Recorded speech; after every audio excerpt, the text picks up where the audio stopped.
Thanks, Graham. I obviously need to read out a statement before we commence proceedings. Thanks everyone for attending today's meeting. Just a brief statement on the protocols to be followed during this remote meeting. Please note that the meeting is being broadcast live on YouTube and the recording will be made available for public viewing following the meeting. The members, please mute their microphones during the meeting and not speaking. This is important since it helps ensure the quality of the audio for all present. Your microphone should be switched on when invited to speak and switched off when you're finished speaking. Please use the raised hand button to indicate that you wish to speak at any point. Then ask the officers to introduce themselves by confirming their name and role before speaking for the first time on any item.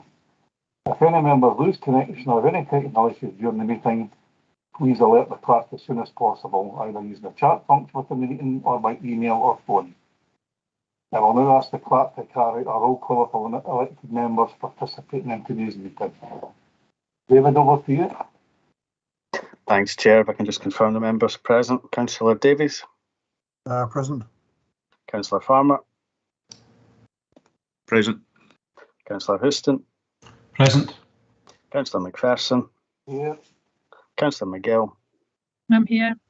And Councillor Thompson. Present. Okay, that's everyone present. Thanks, Chair.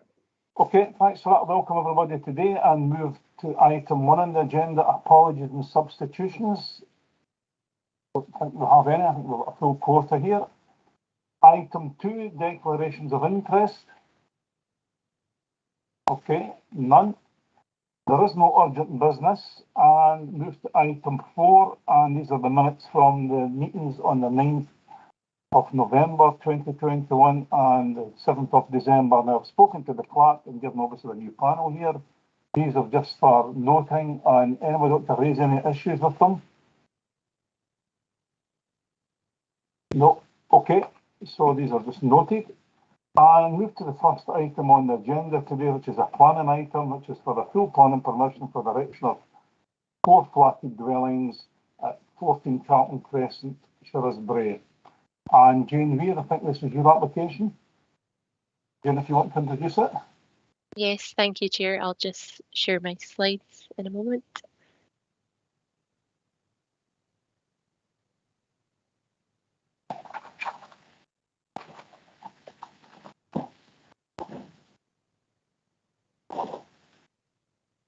Thanks, Chair. Can you just confirm you can see my slides okay? Yep. Okay, thank you. Yes, as you mentioned, this application seeks full planning permission for the erection of 4 flatted dwelling units and a 2-storey dwelling house with associated landscaping.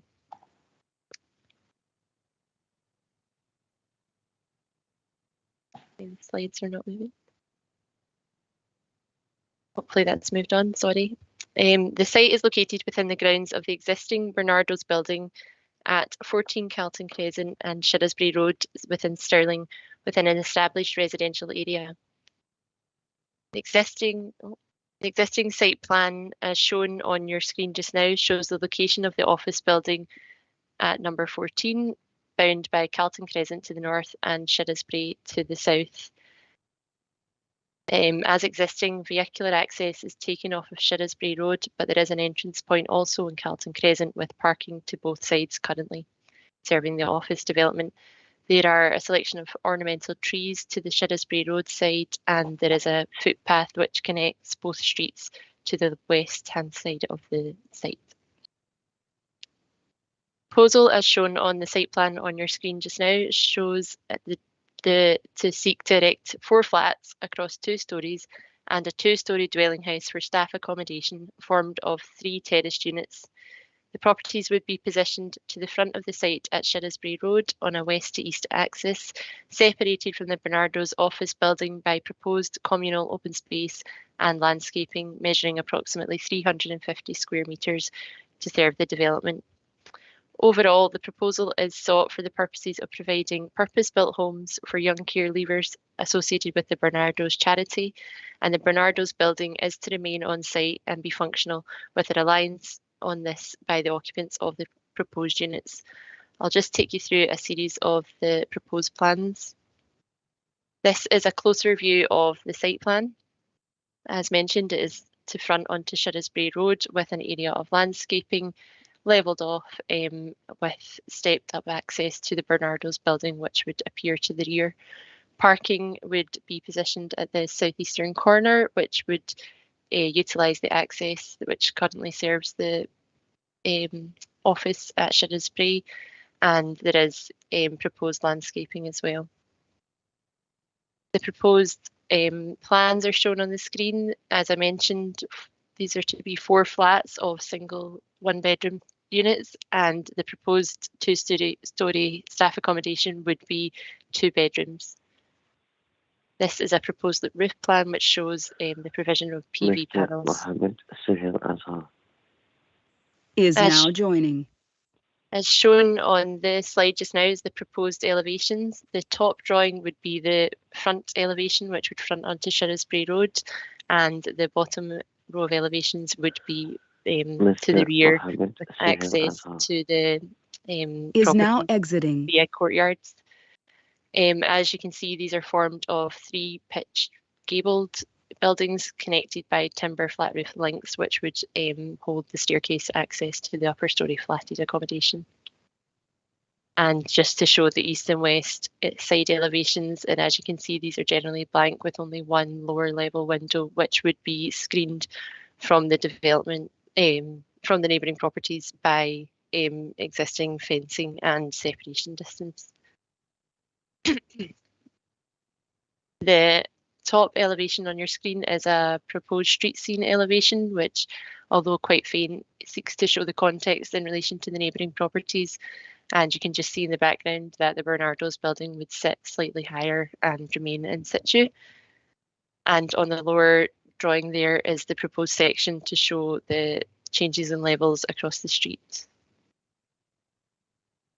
This is the proposed landscaping plan.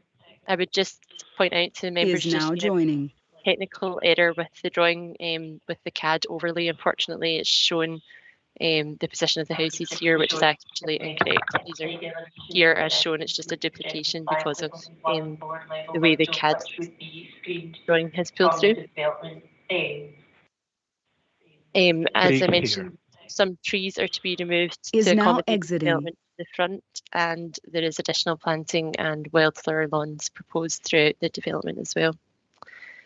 As I mentioned, the access would be taken off Brae Road with 3 parking spaces proposed here, and the remaining 3 parking spaces continue to be provided off Calton Crescent. That provides a total of 6 parking spaces within the development site. The proposal would connect to the public water supply and drainage network, and surface water drainage is to be disposed of via soakaways. In terms of the application, consultees raised no objection subject to standard conditions as contained at the end of the report, and any neighbouring concerns raised have been covered in section 2.13 of the report and addressed throughout. As shown on the screen just now, a shadow study was submitted which demonstrates that there's no significant loss of sunlight and daylight as a result of this development. The drawing on your screen just now shows the existing arrangement, and then this proposed arrangement shows that primarily the shadow cast by the proposed development is contained within the site at most times of the year, with only a slight shadow when the sun is low in December anyway, but it's considered that there is remaining usable garden ground for the neighbouring property anyway. Excuse me. So overall, the proposed development is considered acceptable in terms of its principle, its layout, siting and design, and because it would deliver a particular housing need. It's not considered to give rise to any unacceptable negative amenity impacts or impact upon the natural heritage or landscape quality of the area. It can be suitably accessed and serviced, having been considered by technical consultees, and all concerns raised have been fully addressed. And overall, the proposal is in compliance with the relevant LDP policies as noted in the report. The application is therefore recommended for approval, subject to the conditions contained within the report. I'll just take you through a series of slides to show the site in its current form. Just to note that these photos were taken in August last year when the application was submitted. This image shows the existing Bernardo's office building. It's taken from the Brae Road side. And again, to show the current layout of the parking and the office building, this is looking west, which shows the separation from the neighbouring properties and the existing boundary treatments of timber fencing and planting, which would screen the development from any of the neighbours. And just a further view looking at the whole context of the existing Bernardo's building with the parking to the front. It's this area of parking which would form the communal landscaped open space to the rear of the proposed houses.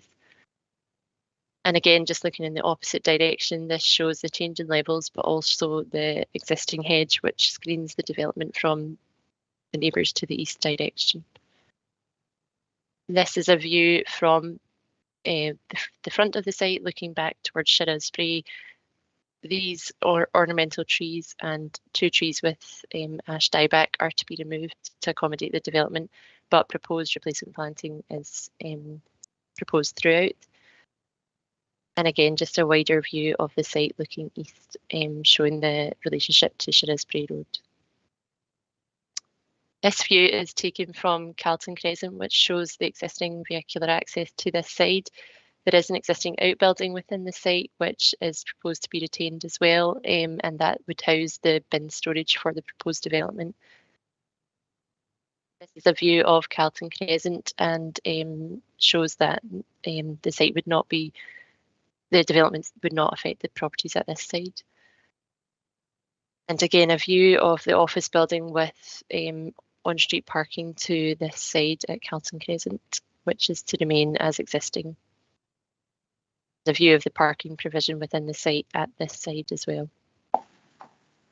I just have some further photos of the site taken from different angles to show you the context of the proposal. And again, looking east. This is an image of where the parking would go when accessed directly off Shirra's Brae Road, and shows the relationship and change in levels to the south. And it's considered that because of these factors, there's not considered to be any adverse amenity impact arising from this development.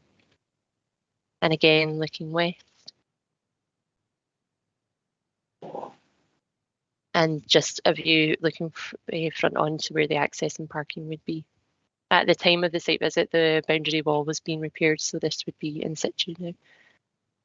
And finally, just views of Shirra's Brae Road looking west and then looking east, and a last image facing into the site from Shirra's Brae Road. Thank you, Chair. That concludes my presentation. I'd be happy to take any questions. Okay, thanks for that, Jen. Open up now for questions. Any questions? Councillor Thompson. Yeah, thanks, Chair. It's in regard to the parking off Shirra's Brae Road. I mean, it's not good practice reverse onto a main road. It's 3 spaces. Could I ask the roads officer what their view is? Is it 20 mile an hour, Shirra's Brae? Should it be white lined, etc.? It just doesn't seem right to me. Neil Perry, I think you're here today. I'm Chair, thank you. Neil Perry, Senior Development Control Officer. Yeah, there was much discussion around the parking provision proposed with this development proposal. When I visited the site, I was kind of content that parking as shown in Jane's slides was acceptable. I think it mirrors much of the parking arrangements along Shirra's Brae in a largely residential area, whereby vehicles would be expected to reverse into the site and drive out in a forward gear. So with that regard, I was satisfied with what was proposed. Okay. Councillor Davis. Thanks, Chair. One of the comments concerned the potential overshadowing of solar panels, but looking at the scheme, I can't see that's an issue, but it wasn't directly addressed in the report of handling. Doesn't seem an issue to me, but just to clarify, are we happy there won't be any impact on neighbours' solar panels from this project? Yes, thank you, Chair. Excuse me. It's considered that any overshadowing arising from this development would be minimal and not warrant a refusal in this instance. As shown in the proposed shadow study drawings, only the neighbour to the east would be slightly affected in their garden area a small proportion at December when the sun is low anyway, so it's not considered that this would be on an acceptable level. And that wouldn't affect any solar panels they might have? And it's not considered to be have a negative impact on that in terms of overshadowing directly, whether it overshadows solar panels. I don't think that would be a concern in this instance. Okay, Jane, could I ask, obviously on the portal, I read the Community Council's consultation response, and they obviously raised the issue about what's happening in the existing building, and I know this is not subject to this application, and it's probably for commercial purposes they're keeping it, and for practical reasons, but during the pre-application, was there no encouragement for a thought to reuse the existing building and any green space? Yeah, thanks, Chair. We can only assess what's in front of us today in terms of the proposal is for the units proposed and retention of the office building. It has been highlighted through the course of the application that working from home arrangements in light of the pandemic have changed the use of the building in terms of the number of staff that visit the site. However, it has been confirmed that it's still intended to be used with a reliance on the building by the occupants of the proposed units as well. Yeah, so, sorry, on you go, Jim. So sorry, as it stands, it's to remain in its current form, and that's what the proposal contains Okay, as well. no, I think this is a great development. It's a nice looking development, and I think, you know, children coming to care, it ticks the boxes for me big time. It's a great environment for obviously for children to be based. The other objections that's raised in it, and obviously in the report, Jane, obviously understanding about the drainage arrangements. So there's no constraints at all here. I think obviously page 19 covers that. Yes, that's correct. This has been subject to review by the Council's Flooding Service as well, and they're satisfied with the proposal in terms of the, in terms of the surface water arrangements to dispose of. We've got drawings and maintenance schedules and a surface water management strategy that they're satisfied with. And also it will be subject to technical approval at building warrant stage. Okay, thanks for that, Jane. Any further questions? No, if not, the recommendation is, sorry, Councillor McGill. Yeah, just a wee small query. Where is it now? 2.16.10. Or the loss of trees and impact on wildlife, and you're saying that it would enhance the biodiversity opportunities. Just wondering what you mean by that. Yeah, the trees that are to be removed are of low ecological value and are small scale trees to the front, which are ornamental only, and two other trees are currently suffering from ash dieback, so they would be removed, and there is proposed replacement planting and a new proposed area of wildflower lawn, which is considered to be appropriate to enhance biodiversity and species habitats. Okay, if there's no further questions, the recommendations on page 15, would be the recommendation for approval. I'm prepared to do that, Chair. Okay, proposed by Councillor Farmer, seconded by... I'll second that. Councillor McGill. Is there anyone otherwise minded? No. Okay, so the application is approved. Okay, move to the next item on the agenda. This is the last one item today, item 6, which is the addition of two number windows on the north elevation of Estate Office at Route 1 West, Edenmill Farm, Blanefield. Mike, this is your application? Yes, this. Chair, I'm just wanting to advise panel that I'm experiencing some intermittent connection problems, so if I do drop out, please just ask me to repeat anything that you haven't heard. Okay.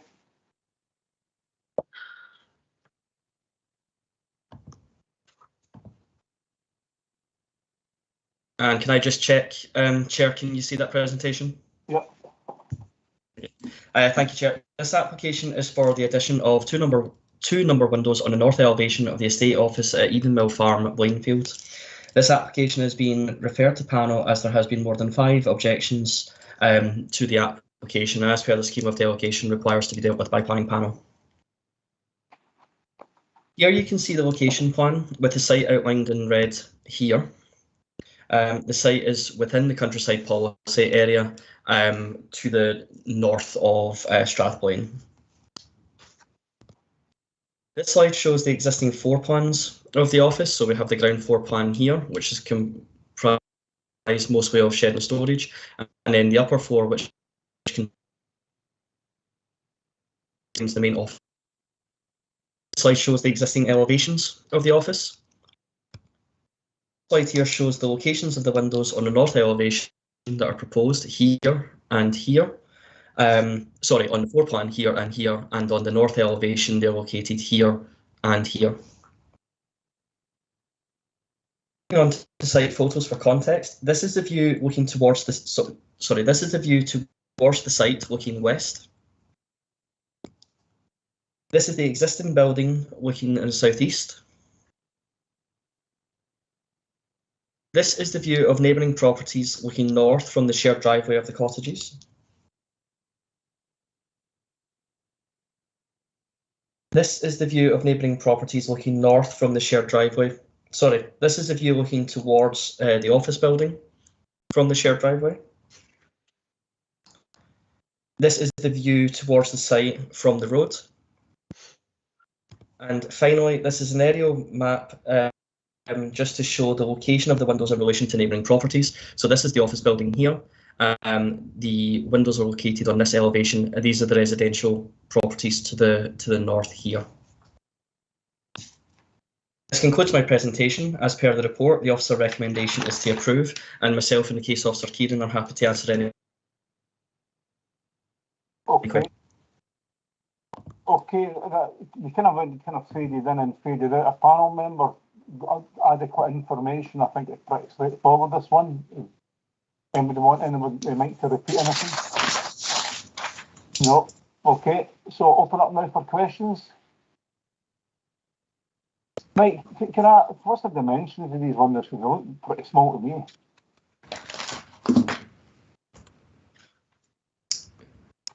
Kieran, do you have that information to hand? Yeah, I'll answer that one. So they are 57 centimetres in height and 90 centimetres in width. And both of them are the same here, yeah? Yeah, they're both the same. Are they obscure glazing or just standard glazing? Sorry, can you repeat that? Sorry. Are they obscure glazing or are they standard glazing? It's standard glazing. Standard glazing. And what, can I ask, what's the purpose of it? Just to give them more daylight, presumably, into the building? Yes, it serves a back office and a meeting room. So currently there's just no windows, so there's no ventilation in these rooms. So it's just basically to improve the environment for the office workers. Okay, thanks for that. Any further questions? No, Councillor McGill. Yeah, so on page 31 at 2.12, 2.13 and 2.14, it's commented that the presence of the hedges would be screening, and that so therefore it makes the concern insignificant. But you can always cut down the hedge. So just wondering how secure that these statements can be. Yeah, so the hedge isn't owned by the applicant, it's owned by the neighbours who are objecting. So, but that is only one of the factors in consideration. The windows are located approximately 45 metres from the nearest windows of habitable rooms. This is considered to be a suitable distance and wouldn't cause a detrimental impact on neighbouring amenity. Did you say 45 metres? Is that 45 metres? Is that 2.13? Just for clarity there. Yeah, 45 metres. Yeah, sorry, I thought it was 45. Apologies. Okay, any further questions? No. If not, the recommendation is on page 29 to approve it. And want to move the recommendation? Happy to approve. Happy to approve the recommendation. Seconded by Councillor Thompson. Got his hand up. Anyone otherwise minded? No. Okay, so that one's approved. that completes the planning business for today, and we're going to move on to the regulation side of things. And we're on item 7, which is the termination of Civic licence application for taxi vehicle. And Stephanie, you're going to introduce the report. And the applicant, Mr. Craig, here is in attendance today, I understand, and he's only here. I've checked the legalities around this if panel members want to ask kind of general questions about it. So, Stephanie, item 7. Hi, Chair. I think I still need to contact Mr. here to get him to join the meeting now that we're at that time. So if you just give me a couple of minutes, I'll give him a phone. Okay. Thanks.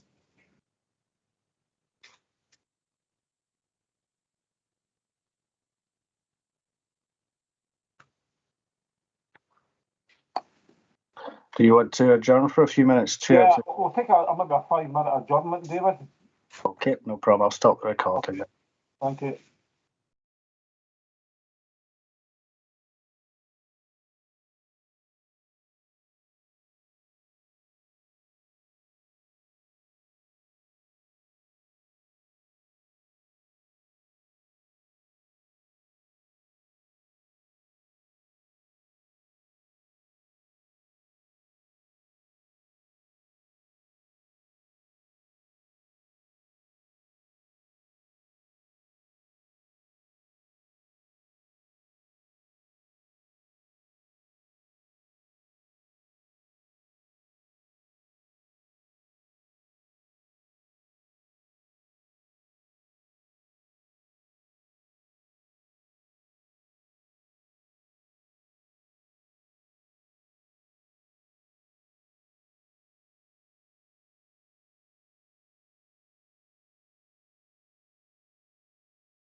Okay, thanks, Graham. And David, do you want to carry out the roll call, please? Yes, I will do, Chair. Thanks. Just to confirm the members present again. Councillor Davies. Yes, present. Councillor Farmer. Present. Councillor Preston. Present. Councillor McPherson. Here. Councillor McGill. I'm here. And Councillor Thompson. Present. Okay, that's everyone. Thanks, Chair. Okay, thanks, David. Resuming at item 7 on the agenda here, which is the determination of a civic licence application and taxi vehicle licence. Stephanie, you want to introduce this, please? Yes, thanks, Chair. This is an application for the grant of a taxi vehicle licence. The reason it's came before panel and not been granted by, as usual, by delegated authority is that the council currently has a cap on the number of taxi vehicle licences granted, so any new taxi vehicle licence would go above that cap. There are 3 options noted on the report for the panel. In the panel, it can be grant a licence with conditions as the panel see reasonable, or refuse to grant the licence. There is also a 4th option, which is always available to the panel, and that would be to continue the application to allow for an unmet demand survey to be carried out, which would allow the panel to make a better informed decision on this application. It is up to members. There is also Carla Roth's also available if the panel are minded to take more legal advice on this. Okay, thanks for that, Stephanie. Open up now for questions. I think the key question for me, Stephanie, is obviously the page 37, obviously the new survey at the bottom of the page requires the candidate has been unavoidably delayed by the coronavirus pandemic. Where are we with that just now? So obviously with the pandemic, it hasn't been the right time to do an unmet demand survey, but now things are opening up and the students are all coming back to the town. We are going to be pushing forward with that now and going out to look at procurement to get the services in to hopefully try and get this started next month. So it is our intention to get this done as soon as possible now that things have reopened. And what kind of time scale are we looking at? We are looking at speaking to procurement as soon as we can get an appointment with them. So we are looking at hopefully starting it next month. And completion? I'm not sure. We're hoping to have that done for one of the first or second meetings after the council elections. Okay. And in your view, is there an unmet demand? And so based on the 2016 survey, there's no unmet demand in Stirling. And I've got to go with that historical data. So the historical data is from 2000, from the last survey, which said there was no unmet demand. At the moment, we have no information available to us to show one way or the other. We don't have any evidence because the unmet demand survey hasn't been carried out. It's not what I'm hearing on the street. You know, I hear from people who are waiting hours on end in taxis, but that's where we are with that. Okay, Councillor Houston. Thank you, Chair. Just a couple of points. I think it's right that we carry out this new survey. It's overdue, and getting the timing right is absolutely important. And although things are beginning to get back to normal, I don't think it's all complete yet. However, perhaps by the time the survey is carried out, that will have evened itself out. I think it's quite clear from what we hear from our constituents that there's certainly unmet demand after 10 o'clock. Is there a way that the survey can nuance some of that so that we can be determined about it? If that was the case, is there anything in licensing conditions that we can accommodate that unmet demand for after 10? And if it should turn out to be that there is no unmet demand, in fact, if there is surplus, is there anything in the legislation which allows us to actually reduce the number of taxi licences that are available? So that's the other side of that. There's always an expectation that we'll increase them, but perhaps there might be a fact that there's over provision in the marketplace, and we should be reducing them down to the 79, well, the 66 that operate, excluding the rural plates. I just wondered, get some of that. Thank you. Stephanie or Carla, if you want to take that. I can come in, and then if needed, Carla can come in.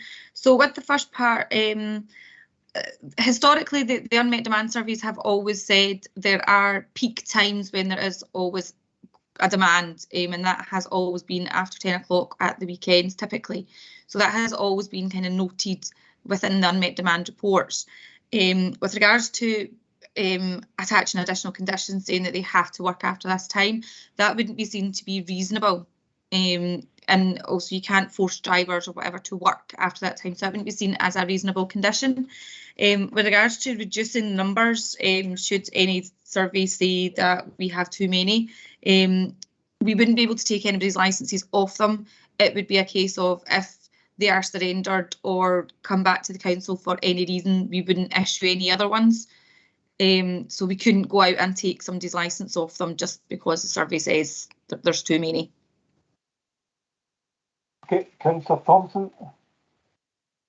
Yeah, thanks, Chair. It's page 39, and it's in regard to 2.5, the waiting list.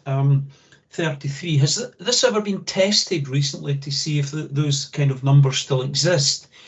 And should the unmet demand determine that there are vacancies, how would we go about advertising that?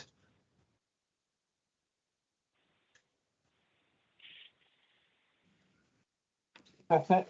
The waiting list, the numbers on the waiting list were contacted 2 years ago to see if they were still interested. So that it's not been updated recently, but it's been 2 years since we spoke to them. With regards to advertising any vacancies on the thing, historically the waiting list was always used for that basis. Carla might be able to give a bit more advice on the legalities of using the waiting list, but traditionally that is what's happened. Has a plate come back to the council, we would go to the first person on the waiting list. Carla, have you anything to add to that? Sorry. My understanding is that we have made representations to persons on the waiting list that if new licenses become available, they will be contacted. So at the very least, I think we would need to write to people on the waiting list and say there are now additional places that might be allocated and you're welcome to put in an application. However, our policy also says that simply being on the waiting list is not the sole criteria we use, and there may be other applicants who have other reasons within our policy that they feel within a limited number they should have priority. So I would say logically there would need to be some sort of announcement, advertisement that historical position of not having any plates available, we now did. If the cap is entirely removed, in other words, if, for example, a survey should say, actually, there is unmet demand, there's no basis for maintaining a cap, then in that instance, the waiting list becomes irrelevant because there is no cap, and anybody who would like a plate could apply for that, and we'd consider the applications in the normal way. Does that answer the question sufficiently, Councillor? I think it does in one sense, but if we get to that point, I would like to understand a bit more, make sure the process is fair and open to everybody. Okay, Councillor McGill. Yeah, thanks. Just two things really. I just wondered about the survey.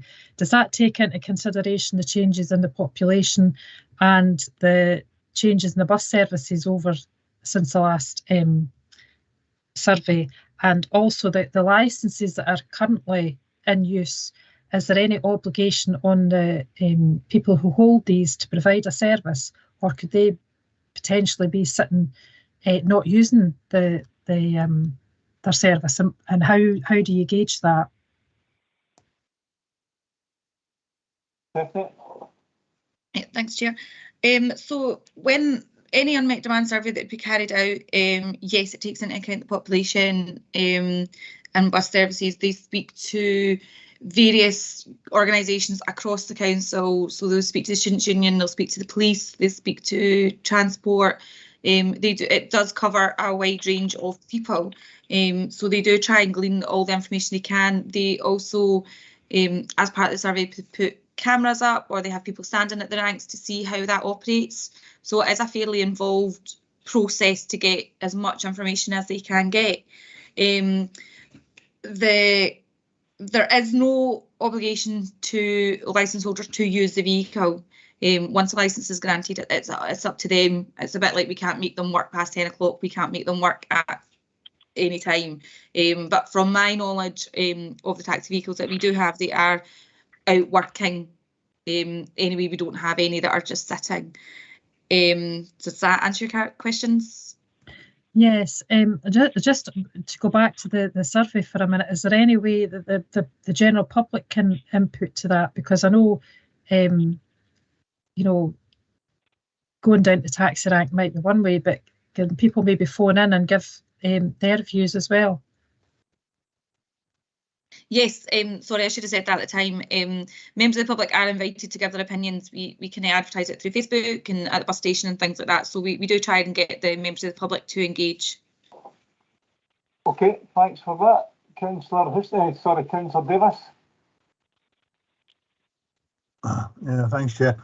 I know of particular concern is the DRT service in the rural areas, and recent events has put more pressure on that in addition to problems with the bus service.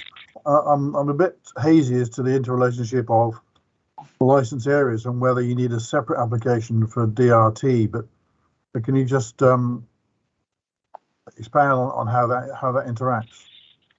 Yeah, certainly. So licensing of the vehicles is only involved because any vehicles wanting to be involved in the DRT scheme through transport have to be a valid licence holder with a taxi vehicle. So that's the only input that licensing have on that. The rest of it is all down to transport. So just clarify then, so just they don't automatically become part of the DRT scheme if they're granted a licence? No, they have to apply separately through transport and do that part of it. That the DRT scheme I'm not really sure of because that is all dealt with through transport, but I know it's not an automatic entry. They have to meet certain criteria before they can join it. All right, okay. Well, I know there's a crying demand. Right. Okay, Councillor Houston. Thanks, Chair. Just a couple of points from me. If when we hold the survey, if it's deemed that there is unmet demand, we've talked about increasing the number and going to the waiting list, etc. But is an option also open to us to change the nature of the 13 rural plates, which restricts operations simply to rural areas, and make that available to a full council-wide one, which might allow them then to operate within the city limits and help meet that unmet demand? That was one question. And going back again to the operating times, when we recognise that there's unmet demand after 10 p.m. When we say that we don't put any restrictions or demands on them, are we saying that we don't do that, or by law we can't do that? Because it seems to be a bit one-sided, where we can't determine whether a taxi operator who holds a licence actually operates, and we can't then determine that what the market demand is in a particular time of the day. We can't then encourage or in fact legislate for a provision to be made available. So I just want to be clear whether or not we're not doing it because by law we can't, or whether it's something we choose not to do. Thank you. I'll let Carla come in on this one. I see she's got her hand up. To adequately address that question, I would suggest that the panel might want to adjourn to private session for legal advice. There are general comments that could be made in a public forum, but a detailed answer to the question, I would advise the panel to go into private session. Okay, are panel members happy to do that? Yeah, Okay. thank you. Okay, we'll go into private session now. If you want to stop the recording of this, I think any contributors have to leave the meeting as well. So, Graham, if you could stop the recording, please.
Thanks, Chair. Yeah, will do. Just to confirm the members still present. Councillor Davies. Yes, here. Councillor Farmer. Present. Councillor Houston. I'm here. Councillor McPherson. Here. Councillor McGill. I'm here. And Councillor Thompson. Present. Okay, that's everyone. Thank you. Okay, thanks for that, David. We're reconvening at item 7 again. Apologies, it's taking so long, but you know there is a kind of complex legal arguments we've got to look at. So I apologise to the applicant and to obviously the members of the public watching this. So I think this. So I'm going to open it back up now for questions from panel members. I think Stephanie, I've got a question here, right? And it's simple arithmetic. Page 38 here. I'm going to go over the numbers here at 1.1. The cap is currently set at 79, which includes 13 restricted plates that only service the rural areas. If I deduct that, it gives me 66. At the top of the page, page 38, the number of vehicle licenses is at 69. Does that mean there's a capacity for 3 plates currently? Sorry, Chair, couldn't get my microphone off there. No, so the 69 included previous restricted plates. So there is all the vehicle licenses that are within the cap have been taken. Everybody's all licensed within that number. Okay, that's fine. Stephanie, Mr. Hare, you're obviously present at the meeting today. Your submissions, appendix 2, page 43. I'm obviously looking for some information from you with regard to what you claim here is obviously you reckon there is an unmet demand. Can you tell us more about it in your opinion, please? So I have experienced, I run a mixed fleet of taxi and private hire. We have 14, 15 private hire vehicles working for us and 3 taxi vehicles. We try and prioritise the taxi vehicles to go into the rank at the weekends, and waiting times are outrageous. We've had councillors approach us, we've had licensing approaches, we've had the police approaches to try and get the waiting times down in the rank, and the current number of vehicles just isn't cutting it. Demand's at an all-time high. I can't see that changing. So your email was dated the 5th of October, right? Yes. All of a sudden, new restriction came in. What's the position now? So January was slightly quieter with the restrictions being in place. October, November, December were just outrageous. Waiting times were constantly over 2 hours on the phone and on the rank. And now that the students have returned, Wednesday night is a big student night now. It's no longer Thursday. So it's Wednesday nights when all the teams go out. And we still see outrageous demand on a Wednesday night. Friday and Saturday nights, we simply cannot cope. Stephanie, and can I ask you there, it concerns me about the students, for instance. I've only go back a few years, poor lad at Hallam, where he ended up walking home and ended up getting disorientated and lost his life tragically. It was a tragic case, that one. Surely should be a concern for this panel. You know, that they've got potential students queuing on a Wednesday night who may be tempted to walk home, similar to the poor lad that lost his life. I'm quite uncomfortable with this cap, and I have been for a number of years, but I do know the regime that's in place here. But Steph, do you want to comment on that? Is there not anything special for students, for instance, we could put in? I thought there was a protocol after the loss of that lad's life.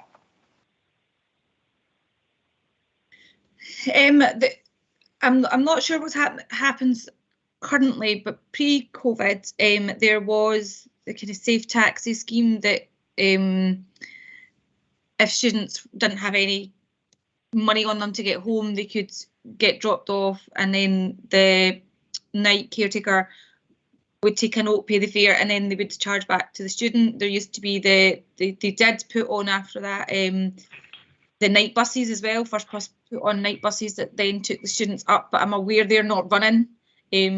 at the moment. I don't know whether or not it's the intention of the first person to put that back on, but I know it's not running at the moment.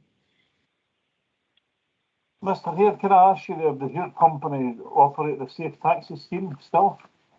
We do, yes, and students are now very aware that when the waiting times are 2 hours plus, if they mention the safe taxi scheme, they become a #1 priority and they get an immediate car dispatched to them. Okay. Okay, any further questions from panel members? No, okay, the recommendations, obviously there's 3 recommendations on page 37. Obviously, Stephanie's obviously, as a legal people, looking to obviously continue pending an unmet demand survey. I'm keen to hear from panel members which line they want to go down. Any recommendations? Councillor Thompson? Thanks, Chair. No, I'm of the view that it would be premature to offer new licences without testing the marketplace. So I'm of the view we defer any decision until we have the survey carried out. Okay. Does anyone second that before I ask Councillor Davis? Councillor Davis? No, I would propose to grant the licence given what we've heard from the applicant. So that's recommendation 1. Yeah. Okay. Right. Does anyone want to second? I'll look for a second for Councillor Thompson first. To continue. I'll second that, Chair. Okay. Anyone to second Councillor Davis? No. Okay. And anyone otherwise minded? If not, obviously I could continue it pending the unmet demand survey, the decision of the panel. Carla, you got your hand up? Just to clarify that there is a statutory time frame within which a civic license needs to be determined. At the moment, it's within 1 year of the date of submission of the application. That's with an emergency COVID provision. Normally it's within 9 months, and it's unclear how long the COVID provisions will be in effect. So at the moment, this license would need to be determined by July 2022, unless additional legal steps were taken. So for the moment, the panel can defer until July. It may be an open question whether or not the survey is done by then. What I understand actually, Councillor Thompson, to mean is that he would like at this point, is suggesting deferring the application to at least July to see whether there is a demand survey is by then available, and definitely there is a demand survey being instructed in progress. It's not just a theoretical thing, but again, at the moment, the panel cannot defer beyond July 2022. Okay, Councillor Thompson, you're happy with that? That's kind of best a summary. You obviously a recommendation, yeah. Yes. Okay, and Councillor McGill seconded it. Councillor Houston? Can I just ask a legal representative for clarification? The application is dated the 5th of October, and you're saying the COVID regulations have been extended by 12 months. Have the COVID regulations now been rescinded and back to 9 months? Excuse me. At present, the regulations are that the council would, or the law without the COVID provisions is that the council has a total of 9 months to determine a civic application, which would take this to July. At present, COVID regulations added 3 to the 9 months, which means they would have a year. However, those COVID regulations are due to expire next month, and it's not clear at the moment, I think, whether they'll be extended or whether there will be sort of transitional positions back. So at the very least, the licensing authority has until July to determine this application. It may be longer. That will depend a bit on how the COVID emergency regulations are phased out or transitioned out. Is that any clearer, Councillor? That is very clear. Thank you. Could I just ask then, just from the officer's point of view, why is it taken from the 5th of October? So we're virtually now 4 months later considering this application.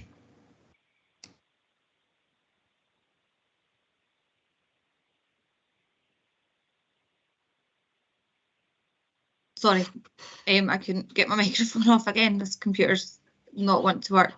By the time we had the report ready and then illnesses throughout the team as well to then get the paper in front of the panel, this was the first panel we could get to try and get information, as much information as we had at the time included in the report.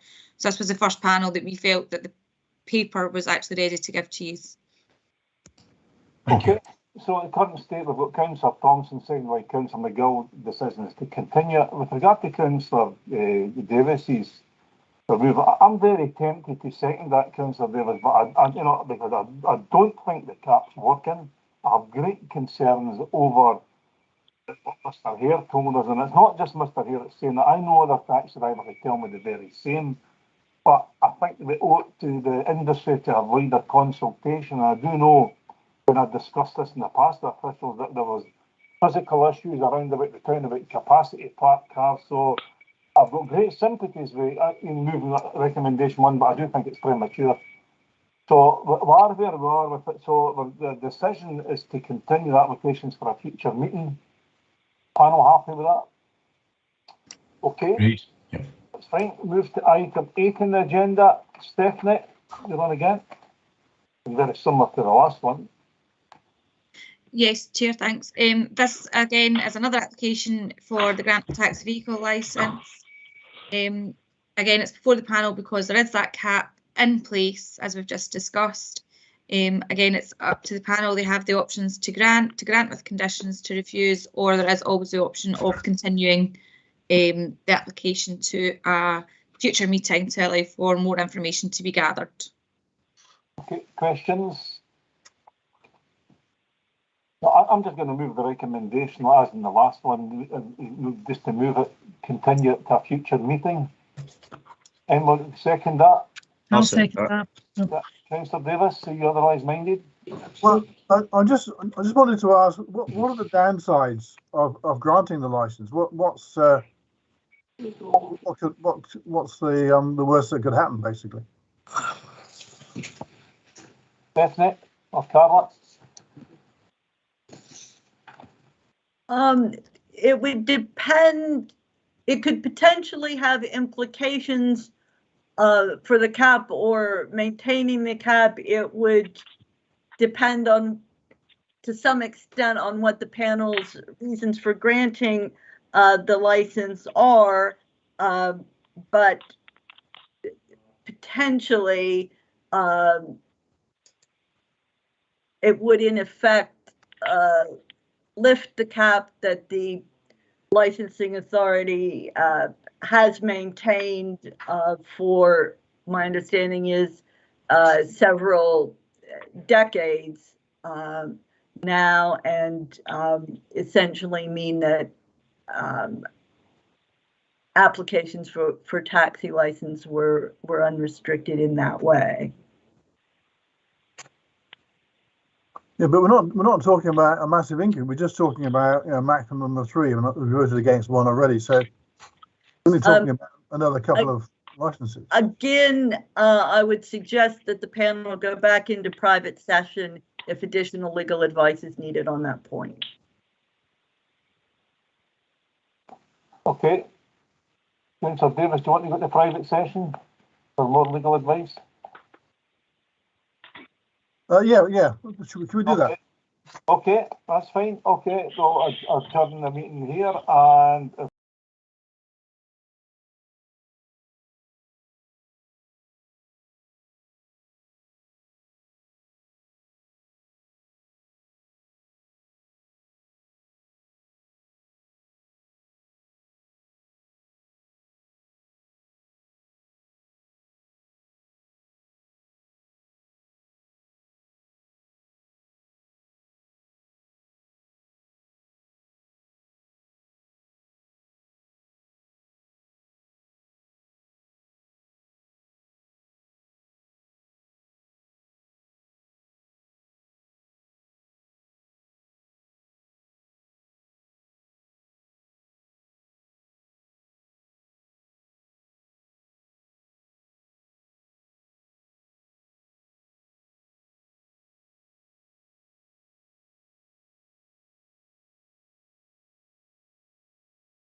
Yeah, will do. Thanks, Chair. Just to confirm the members present again, Councillor Davies. He is present, yes. Councillor Farmer. Present. Councillor Houston. Still here. Councillor McPherson. Yeah. Councillor McGill. I'm here. And Councillor Thompson. Present. Okay, that's everyone. Thank you. Okay, thanks for that. We're reconvening at item 8 here, which is the termination of a civic licence application for taxi vehicle. Again, I apologise to Mr. Hare. Again, we have to take legal advice, and to any members of the public watching this. Okay, so back open to questions, please. Now, obviously, since we've had the legal advice, or do we just want to move the recommendation? So there's 4 options on page 55. Well, sorry, 3 options on page 55. And then the 4th option has obviously been proposed by officers to continue it to a future meeting, pending the outcome of a unmet demand survey. I'm keen to hear from panel members which option you want to go for. Page 55. Councillor Houston. Chair, I think it's right that we wait for further guidance from an unmet demand survey and a consultative process with the operators within the business and with our electorate as well. So I would move that we defer decision on this item. Okay, anyone want to second that? I'll second that. Okay, anyone otherwise minded? No. Okay, so the decision on that one's obviously to continue it to a future meeting. Okay, item 9 on the agenda. Stephanie, this is another one of yours. Again, very similar to the previous one. Stephanie? Yes, Chair, thanks. This is an application for the grant of a taxi vehicle licence. As explained, it's the same as the previous items in that it has to come before the panel for a decision because of the cap. There's 3 options written on the report for grant licence, grant it with conditions or refuse. There's also the 4th option of continuing to a future meeting. Okay, questions from panel members? Or do we just want to go to the decision? Again, you've got page 73, 3 options, and obviously the 4th option proposed by officers, or recommended by officers, I should say, is to continue at a future meeting. And what with the recommendations? Chair, I would move that we defer this until we get the unmet demand survey and the necessary consultations that would be required for us to make an informed judgment. Okay, and what the second that? Happy to second that, Chair. Thanks for this then. Anyone otherwise minded?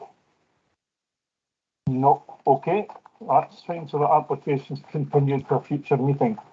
Now, obviously, we've got one last item, which is a exempt item. Do panel members want to have a break just now, or do we want to continue? Have a 15-minute break? Here. Is now exiting. Happy to continue, Chair, personally.